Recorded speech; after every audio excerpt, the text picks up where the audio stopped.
নমস্কার। এই মুহূর্তে আপনি শুনছেন যোগী পুরুষ শ্রী শৈলেন্দ্র নারায়ণ ঘোষাল শাস্ত্রী মহাশয় রচিত দিব্য পুস্তক তপভূমি নর্মদা। আপনারা অনেকেই চাইছেন এই বই আপনাদের সংগ্রহ রাখতে।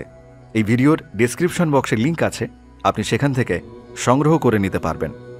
আমি আপনাকে বলতে পারি, এই তপভূমি নর্মদার যে পরিক্রমা আপনি শুনছেন, এই পরিক্রমা আপনার জীবন বদলে দেবে, আপনার জীবন সমৃদ্ধ করবে। এই ভিডিও আপনি বাকিদের শেয়ার করুন, পরিচিতদের মধ্যে ছড়িয়ে দিন, এই অনুরোধ আপনার কাছে আমি করছি। আসুন আমরা শুরু করব আমাদের এই মুহূর্তের পরিক্রমা।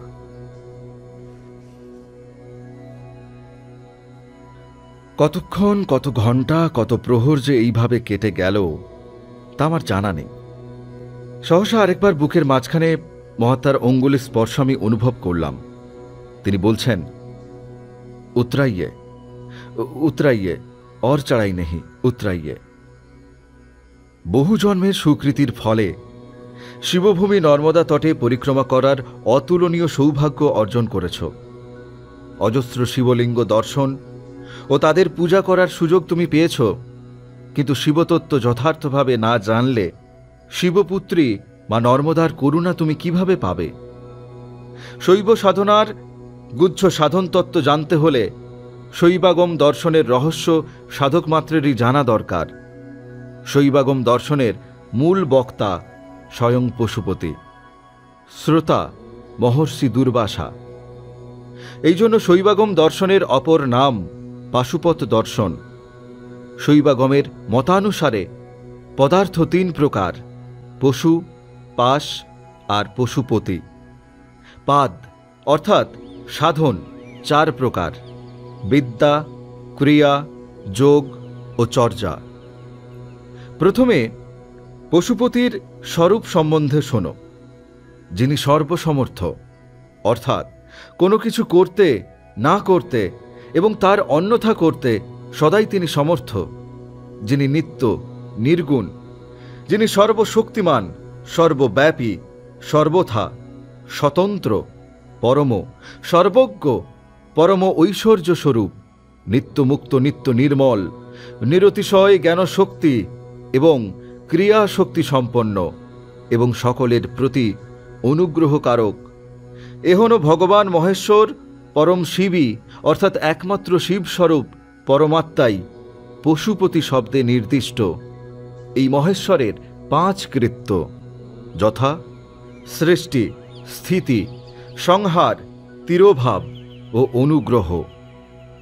যেসব মুক্ত জীব শিব সাধনায় শিবভাব প্রাপ্ত হন, শিবের সঙ্গে একাত্মতা লাভ করেন, তারাও কিন্তু স্বতন্ত্র হন না, পরমেশ্বরের অধীন থাকেন। তাদের পারিভাষিক নাম বিদ্যেশ্বর, মন্ত্রেশ্বর ইত্যাদি। উপাসনার সুবিধার জন্য যেখানে শাস্ত্রে পরমেশ্বর শিবের সাকার বর্ণনা রয়েছে, সেখানেও তার আকার প্রাকৃত নয়, তাকে নির্মল শক্তিস্বরূপ ও চিন্ময় বলে ভাবতে হবে। উপনিষদে মহেশ্বরের মন্ত্রময় বপুর বর্ণনা রয়েছে। শৈব দর্শনে একথা স্পষ্টভাবে বলা হয়েছে, মাল্যোদ্য সম্ভবাত শক্তং বপু ন এতাদৃশং প্রভো তদপু পঞ্চভিমন্ত্রে ইত্যাদি। পশুনাং পতি পশুপতে। এই পশু বলতে কাকে বোঝায়? যে পাশ তারা বদ্ধ সেই পশু, পাশনাচ্য পশব। শৈবাগমের পরিভাষায় জীবাত্মা অর্থাৎ ক্ষেত্রজ্ঞেরই নাম হচ্ছে পশু, কারণ জন্মের পর থেকে নানা বন্ধনে সে জড়িয়ে আছে। যতকাল পর্যন্ত এইসব বন্ধন হতে মুক্ত হয়ে স্বরূপে স্থিতিলাভ না করতে পারে, ততকাল পর্যন্ত জীব এই অর্থে পশুপদবাচ্য। বস্তুত জীব অণু নয়, জীব ব্যাপক ও নিত্য।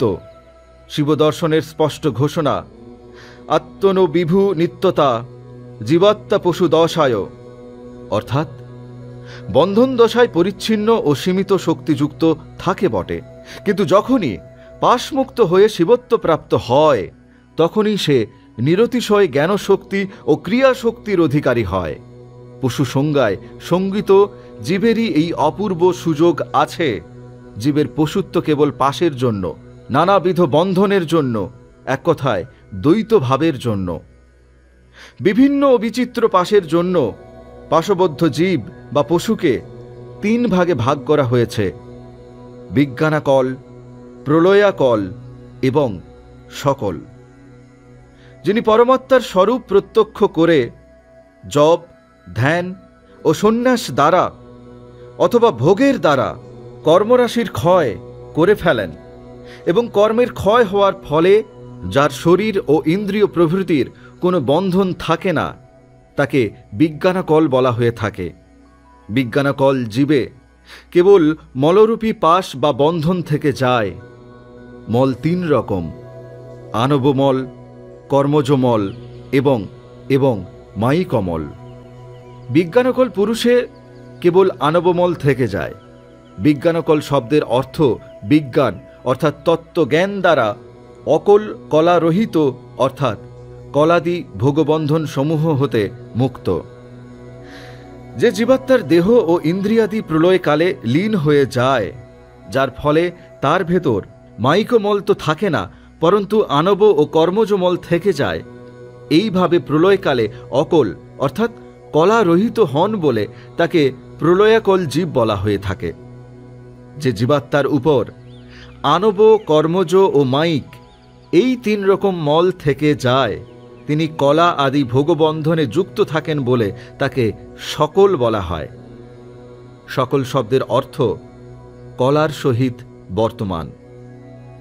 বিজ্ঞানকল জীব মানে পশু। সেই পশু আবার 2 রকম শ্রেণীর হয়ে থাকে, যথা সমাপ্ত কলুষ, অসমাপ্ত কলুষ।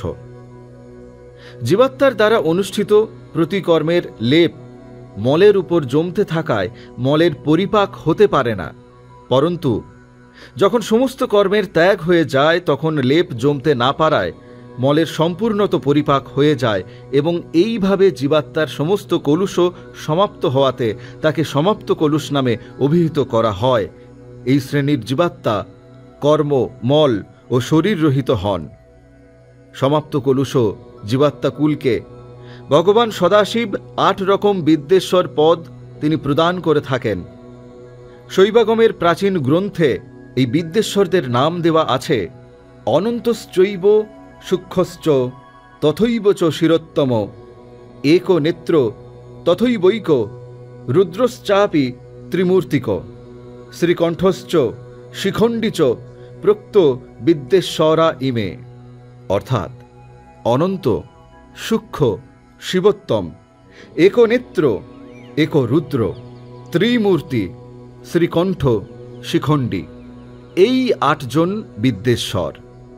সমাপ্ত কলুষ বলতে শৈবাগম দর্শন কাকে বোঝাতে চায় তার মোটামুটি আভাস পেলে। এবার অসমাপ্ত কলুষ বলতে কাদের বোঝায় তাও ভালো করে শুনে রাখো। যে সমস্ত বিজ্ঞানকল জীবের কলুষ রাশি এখনও সম্পূর্ণরূপে সমাপ্ত হয়নি তাদেরকে অসমাপ্ত কলুষ জীব বলা হয়। এই রকম জীবাত্মাকে পরমেশ্বর মন্ত্রস্বরূপ প্রদান করে থাকেন।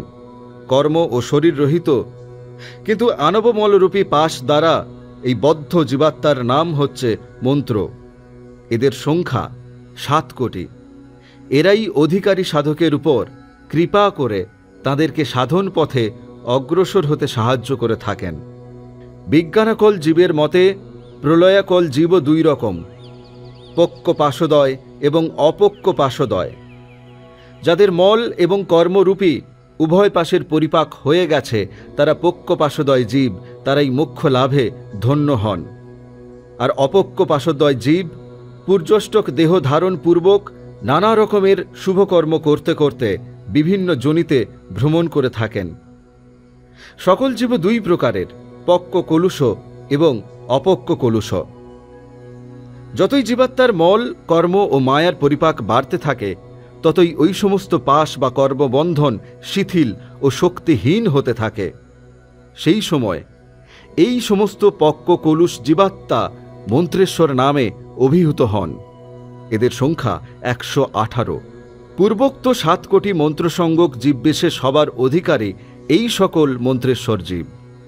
আর যারা অপক্ক কলুষ অর্থাৎ যারা বদ্ধ জীব, তাদেরকে বারবার জন্ম মৃত্যুর চক্রে ঘুরপাক খেতে খেতে ভব যন্ত্রণা ভোগ করতে হয়। আমি তোমাকে শৈবাগম বা পাশুপাত দর্শনের পরিভাষায় পশুপতি তত্ত্ব, পশুতত্ত্ব, বিদ্যেশ্বর ও মন্ত্রেশ্বরাদির কথা সংক্ষেপে বিবরণ দিলাম। এবার শৈবাগমের ঋষিবৃন্দ পাশ বলতে কি বোঝাতে চাইছেন তা শুনে রাখো। পাশ 5 রকম: মলজ, কর্মজ, বিন্দুজ, মায়েয় এবং তিরোধান শক্তিজ অর্থাৎ নিরোধ শক্তিজ। মলজপাশ কাকে বলে? মলজপাশ হচ্ছে তুষ যেমন চালকে ঢেকে রাখে, সেই রকম যা আত্মার স্বাভাবিক দৃক্শক্তি, জ্ঞান ও ক্রিয়াশক্তিকে আচ্ছাদন করে রাখে, তারই পারিভাষিক নাম হচ্ছে মল বা অজ্ঞান। এই মলরূপী পাশ কেবল আবরকই নয়, অধিকন্তু এ জীবাত্মাকে জোর করে দুষ্কর্মেও নিয়োজিত করে থাকে এবং সেই দুষ্কর্মই জীবাত্মার পক্ষে দেহান্তর প্রাপ্তির কারণ। পুরাণে যে কোনো কোনো ঋষিপত্নীকে দুষ্কার্যে রত হতে দেখা গেছে, তার একমাত্র কারণ হচ্ছে এই মলজ পাশ। পৃথিবীর মধ্যাকর্ষণ শক্তির মতো এই মলজ পাশের টান এতই প্রচণ্ড যে তার স্বামী নিত্যসিদ্ধ মহাসিদ্ধ হয়ে অনিকেতনবাসী হয়েও অর্ধাঙ্গিনীকে রক্ষা করতে পারেন না, ফলে পত্নী পথভ্রষ্টা ও পতিতা হন। স্মরণ করো গৌতম পত্নী অহল্যার কথা, ভৃগু পত্নী পুলমার কথা, স্মরণ করো তুমি বৃহস্পতি পত্নী তারার কথা। এই নর্মদা তটেও এক ঋষি পত্নী মলজপাশের দুর্নিবার আকর্ষণে দুষ্কর্ম করতে তিনি বাধ্য হয়েছিলেন। তার তপ, জপ, ব্রত অনুষ্ঠান সবই মুহূর্তে ভেসে গেছিল এই নর্মদার জলে। আগামী 22শে কার্তিক 3 বছর হবে তিনি পুনরায় জন্মগ্রহণ করে সেই পাপের প্রায়শ্চিত্ত করতে করতে জটিল কর্মের আবর্তে ফেঁসে গেছেন। এইসব দৃষ্টান্ত তোমাকে শোনাচ্ছি মলজ পাশের স্বরূপ, যাতে তুমি বুঝতে পারো। এবার তোমাকে বলবো কর্মজ পাশ সম্পর্কে। ফল আকাঙ্ক্ষায় অনুষ্ঠিত ধর্মাধর্মরূপ কর্মের নাম হচ্ছে কর্মপাশ। শুভ কর্মে শুভ, মন্দে মন্দ ফল, এ বিধান রোধে নাহি কারো বল। ফলত এই কর্মপাশ বিচিত্র ফলভোগ প্রদান করে। এই কর্মপ্রবাহরূপে নিত্য বীজাঙ্কুর ন্যায়, যেমন আগে অঙ্কুর পরে বীজ, নাকি আগে বীজ পরে অঙ্কুর, এই প্রশ্নের যেমন মীমাংসা নেই, তাই তার স্থিতি যেমন অনাদি, ঠিক তেমনিভাবে কর্মজ পাশের স্থিতি অনাদি। এবার তোমাকে বলবো বিন্দুজ পাশ সম্পর্কে। এই পাশ অপরা মুক্তি স্বরূপ এবং শিবস্বরূপ প্রাপ্তির হেতু। সৎ চিত আর আনন্দ, যার স্বরূপভূত বৈভব, সেই একমাত্র সর্বব্যাপী সনাতন পরমাত্মাই সমস্ত কিছুর কারণ এবং সম্পূর্ণ জীবকুলের প্রতিরূপে বিরাজিত আছেন। যা মনে উদয় হয় কিন্তু বাইরে যা প্রকট হয় না, এবং যা সংসার বৈরাগ্য প্রদান করে, আর দৃক্শক্তি ও ক্রিয়াশক্তি রূপে যা স্বয়ং নিত্য বিদ্যমান থাকে, তিনিই হচ্ছেন শিবতেজ।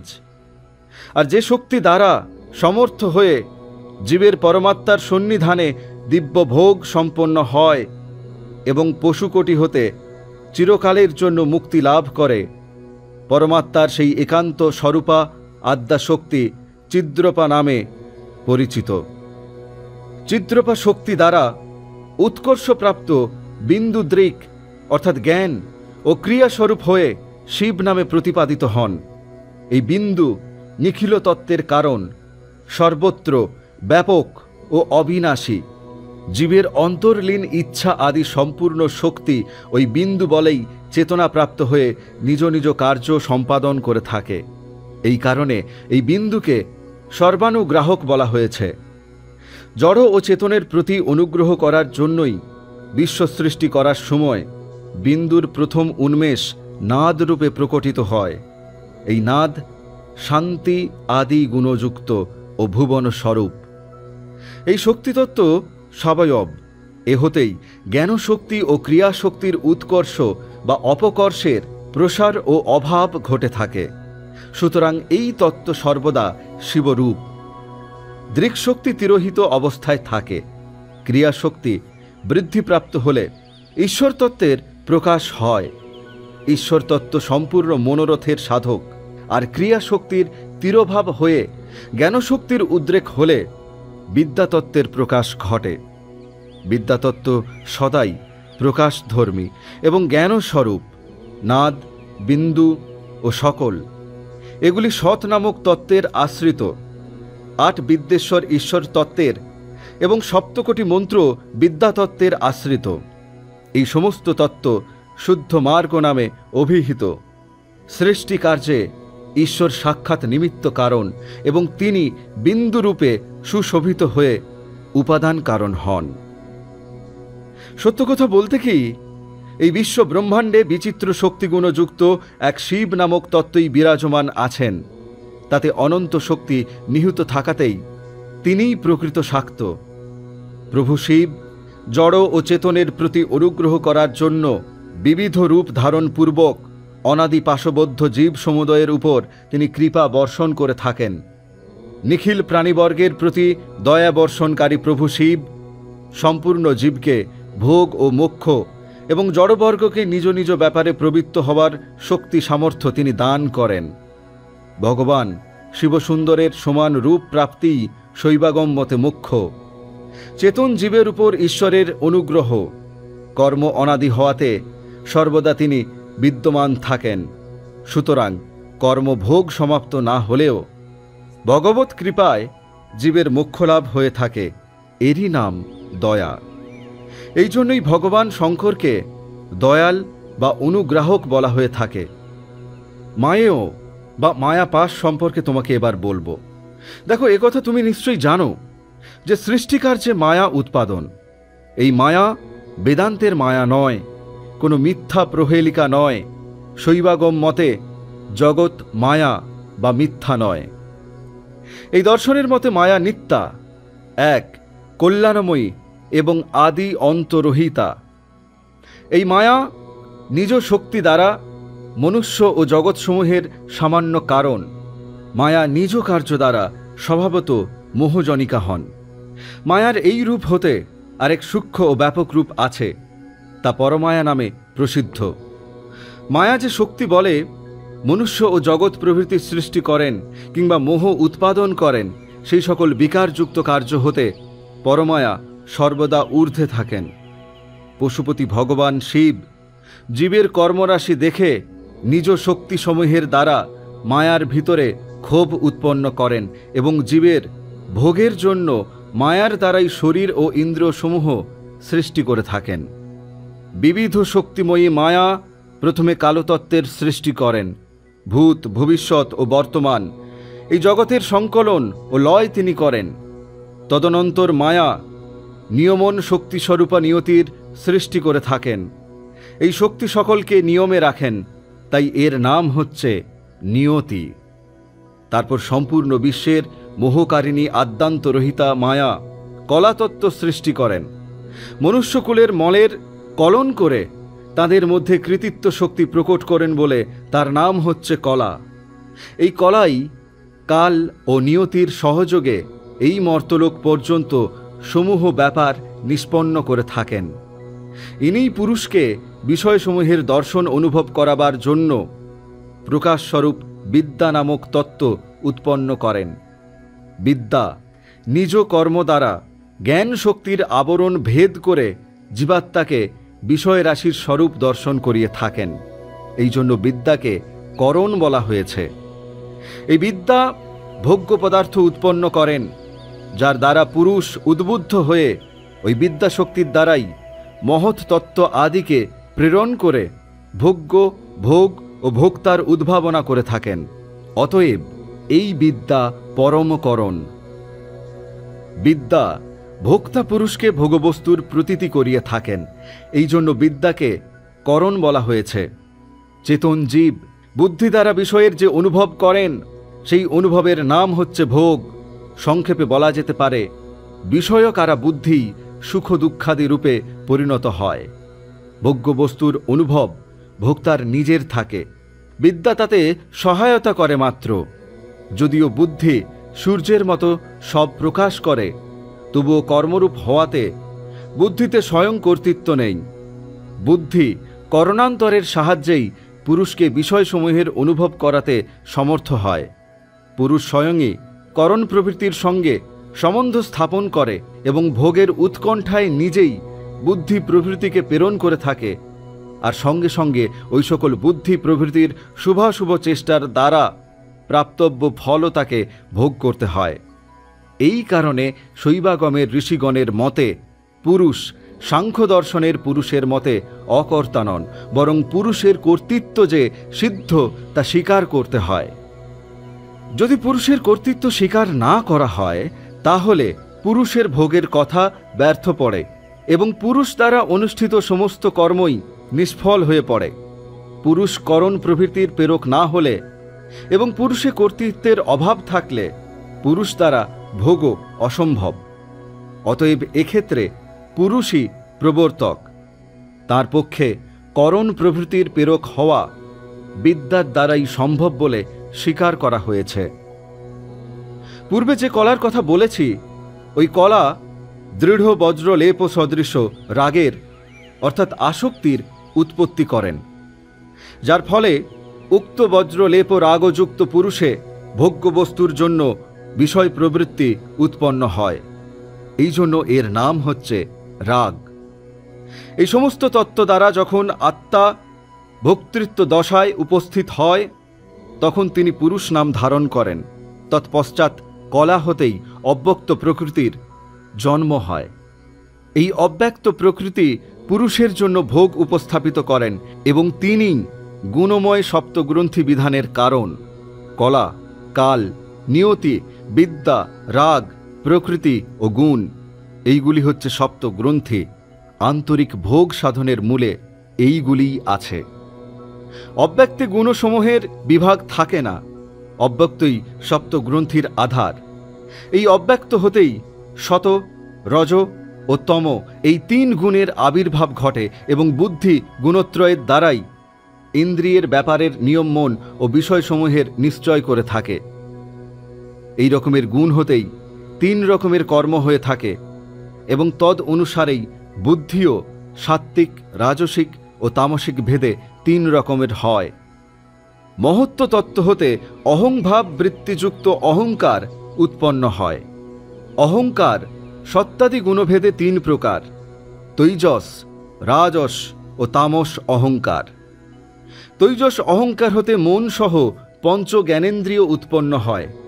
জ্ঞানেন্দ্রিয় সত্যগুণের প্রকাশের সঙ্গে যুক্ত হয়ে বিষয় পঞ্চকের বোধ করিয়ে থাকে। ক্রিয়ার হেতুভূত রাজস অহংকার থেকে পঞ্চকর্মেন্দ্রিয় উৎপন্ন হয়। আবার তামস অহংকার থেকে পঞ্চ তন্মাত্রের উৎপত্তি ঘটে। এই পঞ্চ তন্মাত্রই আবার পঞ্চ মহাভূতের উৎপত্তির কারণ। মন ইচ্ছাত্মক ও সংকলাত্মক অর্থাৎ সদাই দুটি বিকারযুক্ত। এই মনই বাহ্য ইন্দ্রিয়ের রূপ ধারণ করে সবসময় ভোক্তার জন্য ভোগত উৎপাদক হয়ে থাকে। মন হৃদয়ের ভিতর স্থিত থেকে নিজ সংকল্প বলে ইন্দ্রিয় সমূহের বিষয় গ্রহণের শক্তি উৎপন্ন করে। এই জন্য এর নাম অন্তঃকরণ। মন, বুদ্ধি ও অহংকার অন্তঃকরণের তিন ভেদ: ইচ্ছা, বোধ ও সংরম্ভ অর্থাৎ গর্ব বা অহংকার ভাব। এইগুলি হচ্ছে অন্তঃকরণের বৃত্তি। চক্ষু, কর্ণ, নাসিকা, জিহ্বা ও ত্বক এই পাঁচটির নাম জ্ঞানেন্দ্রিয়। শব্দ, স্পর্শ, রূপ, রস ও গন্ধ এই পাঁচটি চক্ষু কর্ণাদি পঞ্চ জ্ঞানেন্দ্রিয়ের গ্রাহ্য বিষয়। বাক অর্থাৎ বাণী, পানি অর্থাৎ হস্তদয়, পাদ, পায়ু অর্থাৎ গুহ্যদেশ ও উপস্থ অর্থাৎ লিঙ্গ এই পাঁচটি হচ্ছে কর্মেন্দ্রিয়। কথন, গ্রহণ, চলন, মলত্যাগ ও মৈথুনজনিত আনন্দ উপলব্ধির করণ হচ্ছে এইগুলি। কোনো ক্রিয়া করণ ছাড়া অনুষ্ঠিত হতে পারে না। যে কোনো রকমের কর্মচেষ্টা ওই 10 প্রকার করণ দ্বারাই সাধিত হয়ে থাকে। এই জন্যই এগুলির নাম হচ্ছে করণ। আকাশ, বায়ু, তেজ, জল ও পৃথ্বী এদের প্রত্যেকেরই এক একটি বিশেষ গুণ আছে। এই গুণগুলির জন্যই এই তত্ত্বগুলি প্রসিদ্ধ। শব্দ আকাশের মুখ্য গুণ, কিন্তু অপর 4টি ভূতেই সামান্য রূপে উপলব্ধ হয়। স্পর্শ হচ্ছে বায়ুর বিশেষ গুণ, কিন্তু অন্যান্য 4 ভূতেই এর বিদ্যমানতা অনুভব করা যায়। রূপ হচ্ছে তেজের বিশেষ গুণ, কিন্তু তেজ জল ও পৃথ্বীতেও বিদ্যমান। রস জলের বিশেষ গুণ, কিন্তু পৃথ্বীতত্ত্বের মধ্যেও তা উপলব্ধি করা যায়। গন্ধ নামক গুণটি কেবল পৃথিবীতেই অনুভূত হয়।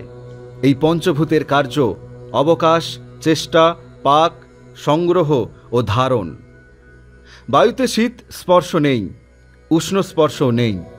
জলে শীতল স্পর্শ ও তেজে উষ্ণতা আছে। অগ্নিতে আছে ভাস্বর শুক্লরূপ এবং জলে অভাস্বর শুক্লরূপ। পৃথ্বীতত্ত্বে শুক্ল আদি অনেক বর্ণই আছে। রূপ কেবল 3 ভূতেই বিদ্যমান। জলে কেবল মধুর রস, কিন্তু পৃথ্বীতে আছে 6 প্রকারের রস। পৃথ্বীতে সুরভি অসুরভি ভেদে 2 রকমের গন্ধ উপলব্ধ হয়। তন্মাত্র সমূহে তাদের ভূতগুলোরই গুণ থাকে। করণ ও পোষণ পঞ্চভূতেরই বৈশিষ্ট্য, কিন্তু পরমাতত্ত্ব নির্বিশেষ। ভূতপঞ্চকের যে পরিচয় দিলাম, এই পঞ্চভূত সকল দিকে পরিব্যাপ্ত। সমস্ত চরাচর জগৎই পঞ্চভূতময়। দেহের মধ্যে অস্থি, মাংস, কেশ, ত্বক, নখ ও দাঁত এই পৃথ্বীতত্ত্বেরই অংশ। মূত্র, রক্ত, কফ, স্বেদ ও শুক্রে জলের স্থিতি। হৃদয়ে, উভয় চক্ষুতে এবং পিত্তের মধ্যে তেজের স্থিতি। প্রাণ, আপান, সমান, উদান ও ব্যানাদি প্রাণের বিভিন্ন বৃত্তিতে বায়ুর স্থিতি এবং সম্পূর্ণ নাড়িতে ও গর্ভাশয়ে আকাশতত্ত্ব ব্যাপ্ত। কলা হতে আরম্ভ করে পৃথ্বী পর্যন্ত সমুদয় তত্ত্ব সম্পূর্ণ ব্রহ্মাণ্ডের সাধন। প্রত্যেক শরীরেও এ সকল বিদ্যমান। এজন্যই বলা হয়, যাহা ভাণ্ডে তাহা ব্রহ্মাণ্ডে। এইভাবে নিয়তি ও কলা প্রভৃতি তত্ত্ব কর্মবশপ্রাপ্ত সমস্ত শরীরে বিচরণ করে থাকে। একেই মায়াপাশ বা মায়োপাশ বলা হয়। এরই দ্বারাই সম্পূর্ণ জগৎ আবৃত্ত রয়েছে। এই জন্যই পৃথ্বী হতে আরম্ভ করে কলা পর্যন্ত তত্ত্বসমুদয় অশুদ্ধ মার্গ নামে অভিহিত হয়েছে শৈব দর্শনে।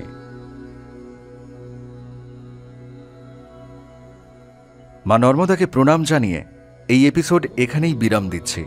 আপনি শুনছিলেন যোগীপুরুষ শ্রী শৈলেন্দ্র নারায়ণ ঘোষাল শাস্ত্রী মহাশয় রচিত দিব্য পুস্তক তপভূমি নর্মদা। আপনি যদি এই দিব্য পুস্তক সংগ্রহ করতে চান, এই ভিডিও ডেসক্রিপশন বক্সে লিঙ্ক আছে, আপনি সেখান থেকে সংগ্রহ করে নিতে পারবেন। আমাদের এই সনাতনী ভারতবর্ষের যে গরিমা, যে গৌরব, তার এই কথা আপনি বাকিদের মধ্যে ছড়িয়ে দিন। ভিডিও শেয়ার করুন, লাইক করুন এবং আপনার অনুভব কমেন্টে অবশ্যই জানান। এই পরিক্রমা এখনও অনেকটা পথ বাকি, তাই আপনি সঙ্গে থাকুন। মা নর্মদার কৃপা আপনার উপর বর্ষিত হোক। পরবর্তী এপিসোডে আবার আমাদের পরিক্রমা আমরা শুরু করব। ভালো থাকুন, সুস্থ থাকুন।